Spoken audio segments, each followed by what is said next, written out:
Duka dirasakan ibu ini saat jenazah anaknya Bayu Bambang Anugrah 10 tahun tiba di Rumah Sakit Bayangkara Palembang.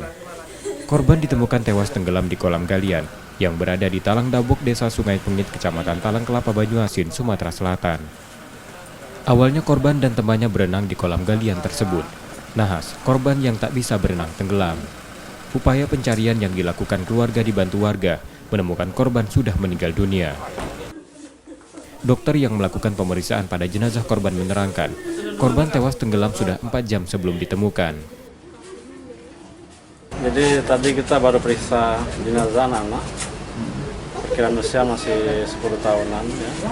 Terus kita cek dulu tanda kekerasan, jadi lebih dominan ke tanda-tanda tenggelam. Sudah membiru atau seperti apa, Dok? Kondisinya sudah masih bagus sebenarnya kondisinya. Kalau diperkira kok sudah berapa lama dia tenggelam? Kalau melihat tanda-tandanya kurang lebih masih di bawah 4 jam. Setelah dilakukan pemeriksaan di Rumah Sakit Bayangkara Palembang, jenazah korban dibawa keluarga untuk dimakamkan. Reski Oktora, Muklas Diferensial, Kompas TV, Palembang.